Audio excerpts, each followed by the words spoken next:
If you're here for the first time, you're here for the last Sunday of a series that we have been in, coming out of my sabbatical this summer, in which it started with a trek to the base camp of Everest. And I want to close today, as we've been thinking about a series called Finding Your Mountain, about karma and prayer and rituals. One thing you find when you're hiking in the Himalayas is the influence of karma in the culture. My first morning on the trek, so we hiked the day we got there, spent our night at a lodge, got up early the next morning. I went to the dining room to journal and hopefully get a cup of hot tea, but no one was there yet. In fact, the lights weren't even turned on. So I sat by a window for some daylight and started journaling. And in walked this old man I had hoped was going to be somebody to start some hot water. But instead, he was holding this chain, and at the bottom of it was a pot, and it had something burning in it. And he didn't pay any attention to me. He just walked slowly through the room, swinging it like a Catholic priest with a censer. And the smoke was coming out into the room. It smelled kind of like burning pine. And then he walked out of the room. I asked our Sherpa guide later in the day about that. And he said, he was bringing good karma to the room. Also, as I've pointed out in this series, on the hiking trail, you pass a lot of Buddhist memorials. They're called stupas. Some of them look like tablets of stones called mani stones that have prayers etched into them. And all of these memorials are right in the middle of the trail, so the path goes around them. And I noticed our guides always walk the left side so that the memorial, the religious object, is on your right side. This is true whenever we pass prayer wheels. Again, cylinders with prayers written on them that you spin when you pass them. And I noticed our guides always went on the left. They would spin the prayer wheels that turned to the right. Here's a picture of me following our guide. And whenever they go a full revolution, you hear the bell ring. Now, this is done because it's believed that all of these actions generate good karma. So what is karma? What do we mean by karma? You could define karma this way: as the life force, the energy or life force we produce by our behaviors and actions that determines what happens to us later on. And karma is not reduced to just religious practices. It has very much to do with the way you treat people. When you show respect to people, when you treat them with compassion, you generate good karma that will be a reward to you later in this life or another life. The converse is true as well. When you do bad things, when you're disrespectful, well, you generate bad karma, and that will catch up to you. Now, some Christians are really critical of religions like Buddhism and many of the Eastern religions because they say that's all superstition. We don't believe that. We don't believe in things like karma.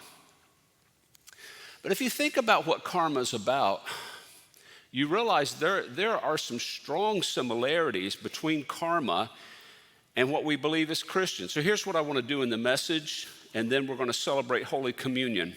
I want to talk about what is common between karma and Christianity, and then I want to think about what's distinct about our Christian faith, and I want to end with what Buddhism can teach us about how to take our faith more seriously and about how to make our faith relevant in our lives every day.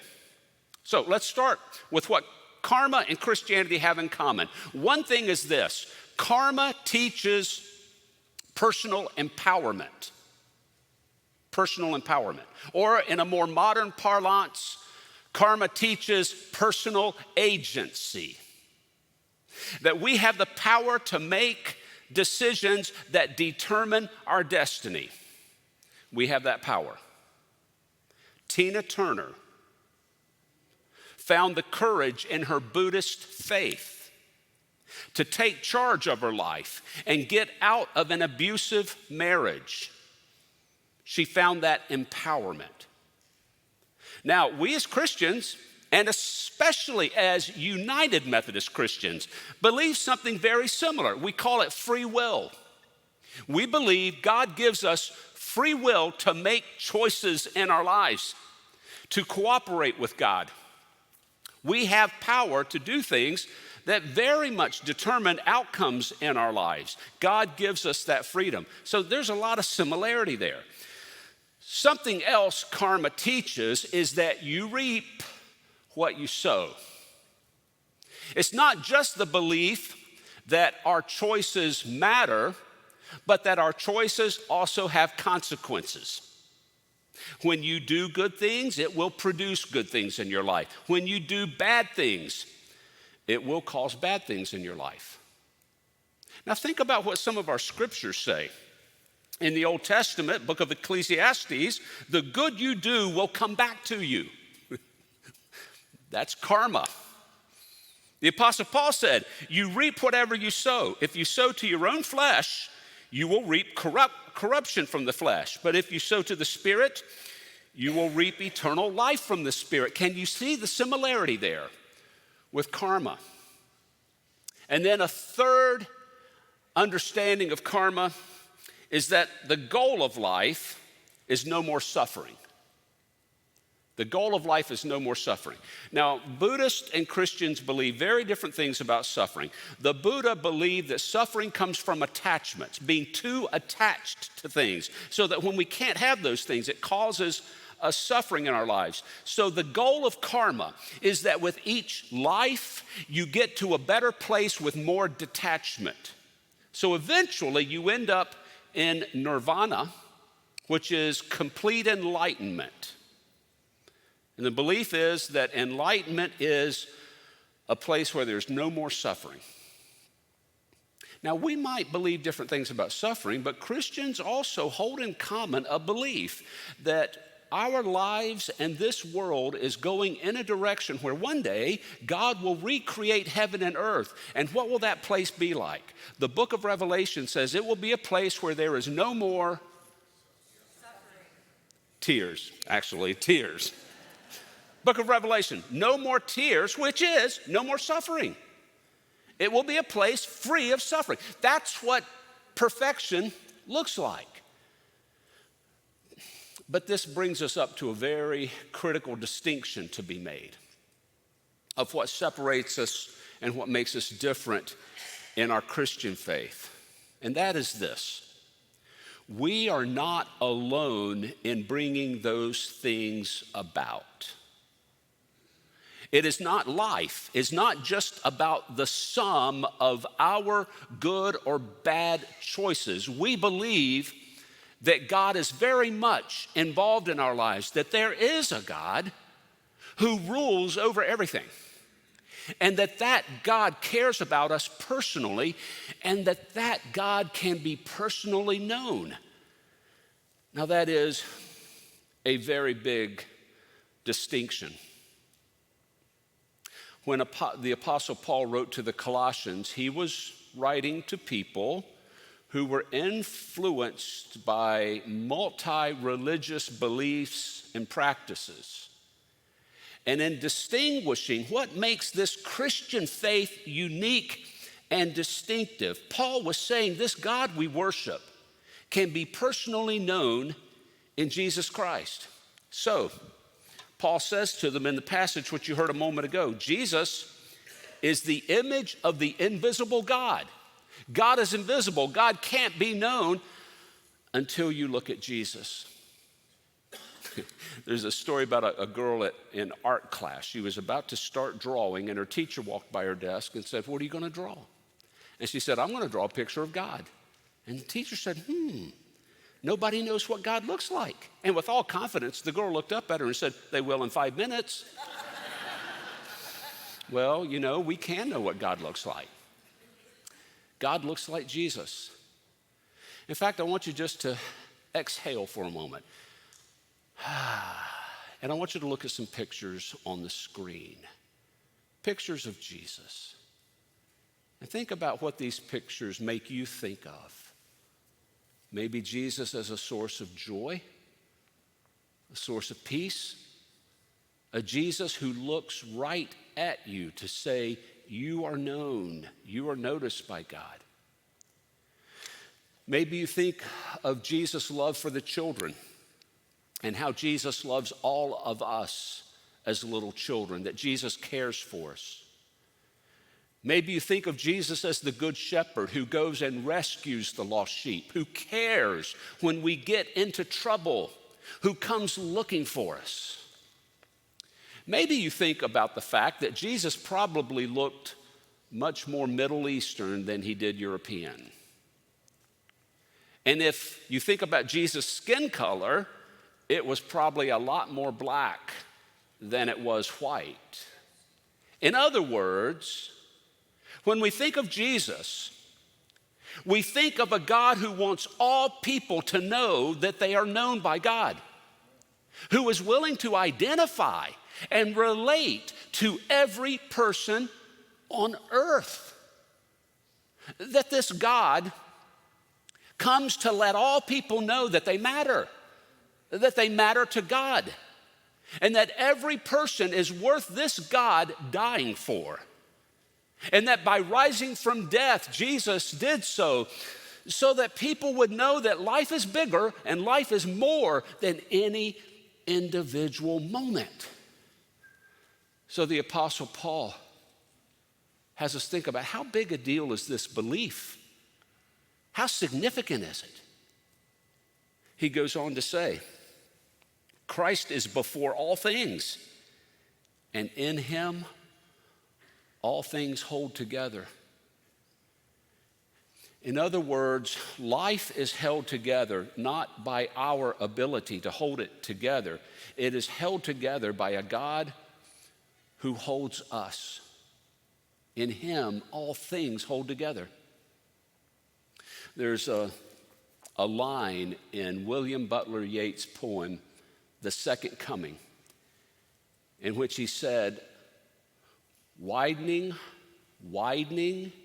in the circling gyre, things fall apart, the center cannot hold. Things that circle around a center can eventually get so far away from that center that it begins to fall apart. My friend Jim Harness is a retired Methodist pastor. In one of his books, he reflected on this line from Yeats' poem, and he said it made him think about when he was a kid and he had 33 and 45 RPM records. Anybody remember records? You remember putting a record on a record player? That's how you listen to music. This is before cassette tapes and iPods. You got the record player out, you put the record on the player, you got it centered on the device that held it, you put the needle on it. And Jim Harness says what confounded him was, why did the big records have the little hole in the middle? And why did the little records have the big hole in the middle? Anyway, he had gotten a one-song record, which meant it was the little 33 RPM, of his favorite singer, Ricky Nelson. And he went home with his friend to listen to Ricky Nelson, but it was a little one, and the only record player his friend had the tiny spindle. Well, what are you going to do? He said, I'm going to line it up. And he put it on the record player so that it would line up just right and keep circling just right, and then he put the needle on. This is what he said about that.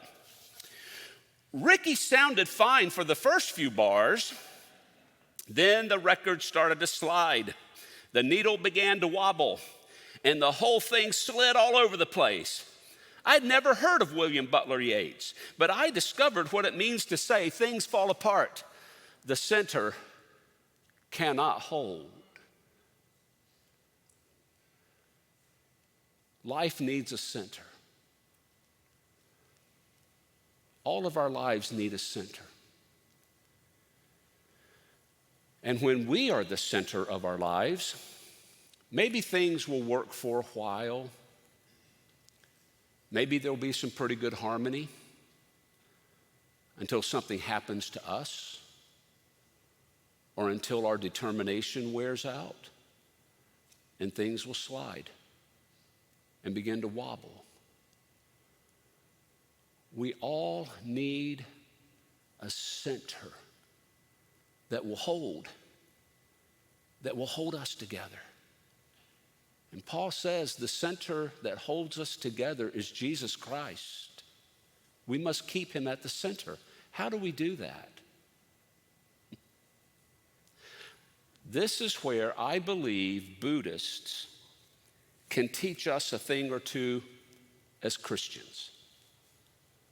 I believe Buddhists can help us with how to make our lives more relevant. Because one of the things you take away from Buddhism is how they are full of rituals and practices that shape who they are.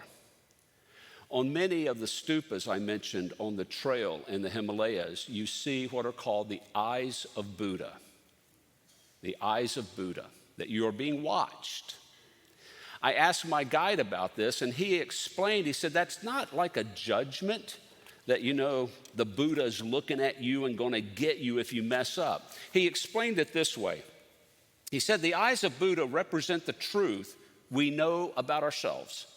If we lie, well, we know we're lying. We have to live with that. The eyes are meant to help us think about who we are and what we're becoming. Rituals and traditions that you're surrounded with to help you think about who you are and who you are becoming. I hear from many people who visit Nepal and especially get up into the high country and get around the Sherpa people who say things like this. I know that Buddhists are not Christians. I understand that. But I also notice that these people are so kind and humble and compassionate and serving. They act a lot more Christian than most Christians I know. They have practices that help them think about who they are and who they're becoming. I don't believe that genuine faith in Jesus Christ should make us more judgmental or should make us so convicted in our faith that it begins to harm relationships we're in. I don't believe that's the faith that really looks like Jesus. So what can Buddhists do to help us think about connecting with Christ in a way that holds his character at the center of our living? Think about prayer flags for a moment. Everywhere you go in Nepal, you see prayer flags. And they're probably a little misnamed because this does not symbolize prayers lifted up to a god. First of all of the flags have 5 main colors that are symbols of elements in the world. Yellow is earth, blue is sky and space, green is water, red is fire, white is wind and air. And then written on the flags, what we call prayers are really blessings that have to do with peace, compassion, wisdom, and strength. So the idea is that when the wind blows the flags and the flags flutter, that the wind is passing on these elements across the earth to other people. Now that's probably different than we would think when we think about prayer. But how can we adopt that symbol to something we can use? What if we all had our own prayer flags, and on each flag we wrote one word that we believe fits the character of Jesus Christ? What would be your words? Compassion, maybe? Love? Forgiveness? Holiness? Faithfulness? I mean, what are all the words that you would put down? What if you created a prayer flag and every day you took one flag and you thought about what does it mean to live with that character of Jesus alive inside of you?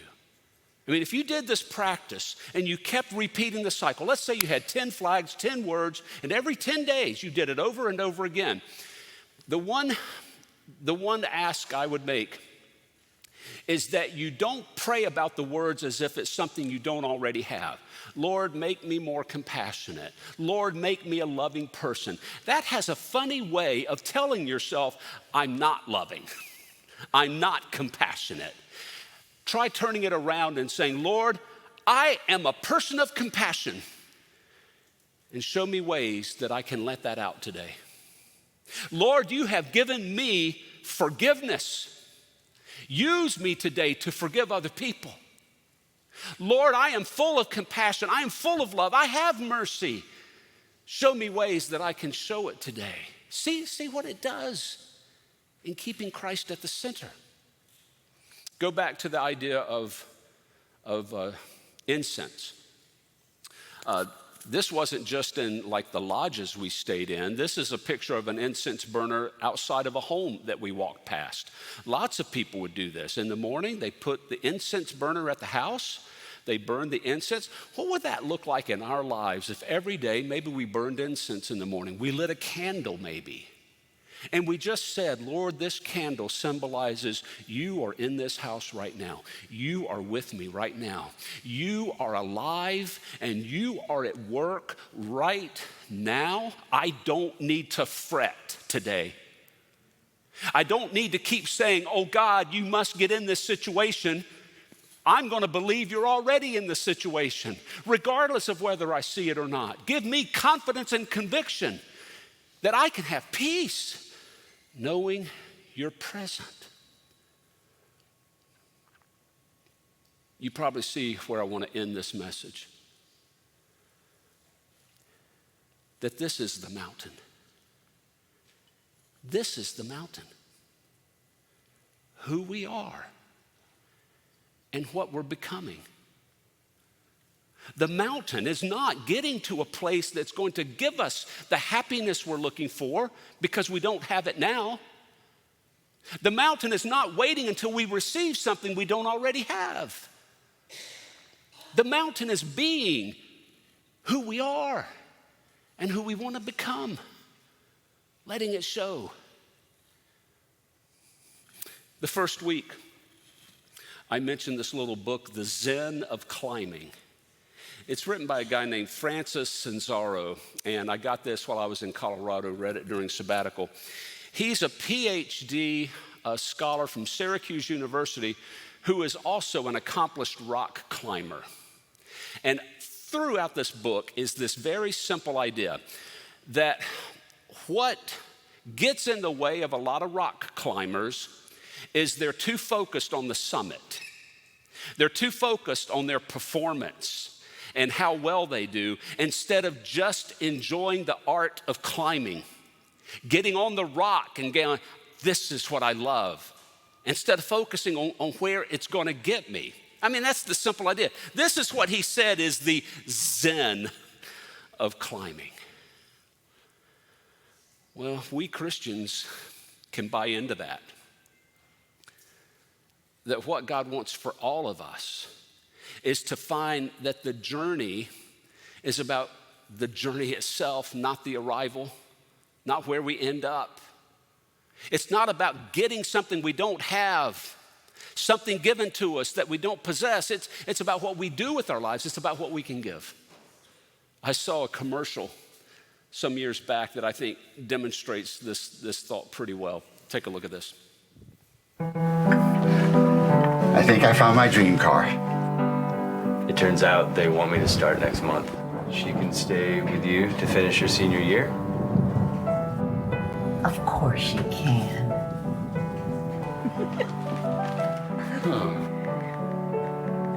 Hey, want to drive? Really?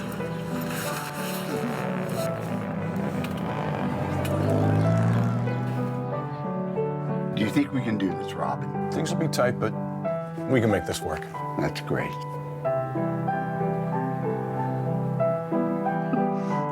Okay. There we go. Now.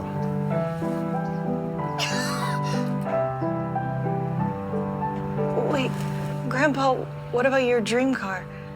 This is my dream now.